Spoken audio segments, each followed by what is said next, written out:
콜레스테롤 관리 못하는 환자분들은 정말 조심하셔야 합니다. 사망 확률이 매우 높아지기 때문인데요.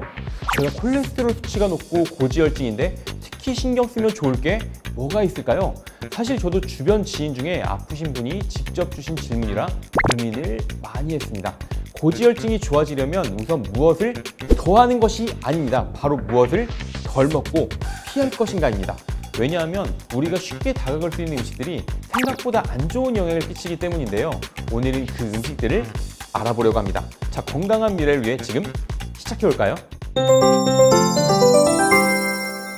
질문이 있습니다. 무엇을 먹느냐보다 무엇을 피할 것인가가 더 중요하다고 해주셨는데 이유가 있을까요? 네, 사실 고지혈증 환자에게 가장 신경 쓰이는 것이 있다고 한다면 바로 콜레스테롤 수치인데요. 이 콜레스테롤 수치를 간편하고 효과적으로 개선할 수 있는 방법이 식이요법입니다.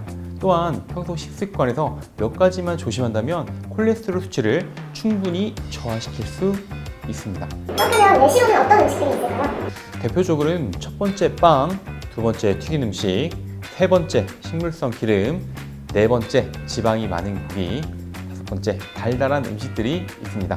기호식품이지만 당연히 담배도 조심하셔야 합니다. 첫 번째로 빵이라고 해주셨는데 혹시 어떤 종류의 빵일까요? 빵 참 맛있고 종류도 많죠. 그래서 유혹에 쉽게 넘어가는 음식들 중 하나인데요. 티라미슈나 슈크림, 케이크 다 맛있죠. 혹시 빵을 직접 만들어 보신 분이 계시다면 아시겠지만 빵에는 엄청난 많은 양의 설탕과 지방, 소금, 밀가루가 들어갑니다. 별로 달지 않는 빵도 위험한데요. 예를 들면 크로와상 같이 은은하게 맛있는 빵입니다. 여기 밀가루와 마가린이 3대2 정도로 들어있는데 트랜스 지방 덩어리입니다. 맛있겠지만 조금 참아주시는 게 좋습니다.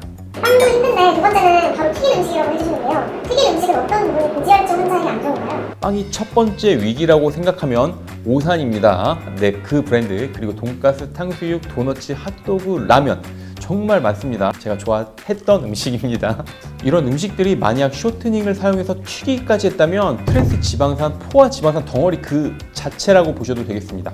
트랜스 지방산은 콜레스테롤을 산화시키고 염증을 일으키고 혈관을 망가뜨리는 성분입니다. 그나마 고기를 드시고 싶으시다면 튀긴 고기보다는 기름기를 쫙 뺀 삶은 고기, 예를 들면 삼계탕, 수육, 보쌈 등등이 해당되시겠죠. 이런 걸로 드시는 게 훨씬 좋습니다. 식물성 기름도 조심하라고 하시는데 동물성 기름도 아니고 왜 식물성 기름인가요? 네, 사실 동물성 기름은 당연히 좋지 않고요. 식물성 기름은 의외죠. 식물성 기름은 식물로 만들어서 괜찮을 것 같다는 생각을 하시지만 식용유 형태로 이렇게 짜낸 형태는 몸에 좋지 않습니다. 식물 그대로의 형태로 먹는다면 괜찮겠지만 기름 형태로 섭취했을 때는 이야기가 달라집니다. 참기름이나 해바라기유, 카놀라유 등 어떤 기름이라도 다량 섭취하는 것은 좋지 않습니다. 그래서 핵심은 바로 이것입니다. 동물성 기름보다는 식물성 기름이 낫습니다. 다만 조리하는 방법에 있어서 다량의 기름으로 조리를 하시는 것보다 그게 양을 최소화해서 조리를 하시는 게 좋다. 이렇게 기억하시면 되겠습니다. 이번에는 고기 이야기인데요. 특이하게 지방이 많은 고기를 피해야 한다고 말씀해 주셨는데 이렇게 기름 같은 문제와 관련된 것일까요? 네, 맞습니다. 비슷한 맥락이에요. 우리가 흔히 먹는 삼겹살, 오겹살, 투 플러스 마블링이 막 야무진 소고기들 있죠. 이런 기름이 많이 나오는 고기들은 지방이 많습니다. 그래서 그런 형태의 고기에는 포화지방산이 많다는 이야기입니다. 포화지방산을 이렇게 많이 먹게 되면 그 결과는 지방간의 형태로 나타나게 되시죠. 그 콜레스테롤을 생산하고 분해하는 간에 과도한 지방이 쌓이게 되는 것인데요. 그러니까 고기를 직접 보고 사실 때는 이게 하얀 지방이 최소한 있는 고기로 사시는 게 좋습니다. 그나마 살코기가 많아야 건강에 도움이 되기 때문입니다. 알뜰한 고기보다 상대적 고기가 오히려 좋을 수도 있다고 말씀하시고요. 오늘 돌리시는 상대적으로 한번 준비해봤는데 그래서 마지막 테마인데요. 바로 달달한 음식도 피해야 한다고 말씀을 해주셨는데 행복을 주는 이 음식들이 어떤 이유로 경계를 해야 할까요? 달콤한 음식, 특히 여성분들이 좋아하시는 디저트들이 대표적인데요. 역시 자주 먹으면 좋지 않습니다. 요즘 많이 드시는 탕후루, 시럽 잔뜩 들어간 수플레, 아이스크림, 과일 주스나 사탕, 초콜릿 이렇게 과당이 많이 들어간 음식들은 당연하게도 경계를 하는 게 좋습니다. 설탕, 과당이 많은 음식들은 체내 당이 빠르게 흡수돼서 혈당을 빠르게 올리게 됩니다. 그러면 인슐린이 과도하게 분비가 되고 인슐린 저항성이 생기겠죠? 그러면 몸에 만성적인 염증을 일으켜서 좋지 않은 것입니다. 결국 콜레스테롤 대사에 악영향을 줘서 지방간을 유발하게 됩니다. 선생님, 이거 제가 개인적으로 질문을 드리고 싶은데요. 그렇다면 과일도 당이 많은데 아무리 과일이 더 안 좋은 건가요? 예리하고 정말 좋은 질문 해주셨는데요. 과일도 많이 드시면 고지혈증 환자한테는 좋지 않습니다.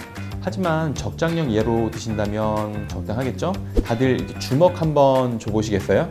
보통 성인 기준의 주먹 크기 정도 양이 적당량입니다. 이왕이면 믹서기에 간 형태로 드시는 것보다는 생으로 밥을 먹은 이후에도 피해 주시는 게 좋습니다. 왜냐하면 밥으로 이미 당이 올라간 상태인데 우리가 과일이나 이런 걸로 혈당을 더 높게 올리기 때문입니다. 혹시 나트륨은 어떻게 섭취해야 좋을까요? 나트륨, 특히 고혈압 환자한테 나트륨은 정말 까다로운 성분인데요. 많이 먹으면 당연히 좋지 않고 무조건 적게 먹는다고 해서 좋은 성분이 아닙니다. 이게 무슨 말이냐 하면 적게 섭취하는 것 또한 건강에 좋지 않다는 연구 결과들이 나오고 있기 때문인데요. 실제로 브라질 상파울로 대학팀 연구에서는 고혈압 환자에게 WHO가 권장한 5g보다 적은 양의 저염식단을 섭취하게 했더니 오히려 고지혈증이 유발한다는 그런 연구 결과가 나왔습니다. 결론은 나트륨의 섭취량도 적당해야 좋다는 이야기가 되겠습니다. 관리를 해야 하는 환자분들은 정말 힘드실 수 있습니다. 하지만 저희가 알려드린 대로 그리고 혹시 다니시는 병원이 있으시다면 의사 선생님 말씀대로 잘 관리를 해나가신다면 충분히 건강한 미래를 보실 수 있습니다. 지금까지 시청해주셔서 감사합니다. 한의사 안현우였습니다. 구독, 좋아요 부탁드립니다. 다음에는 다른 영상으로 찾아뵙겠습니다. 그럼 다들 파이팅 하세요. 안녕.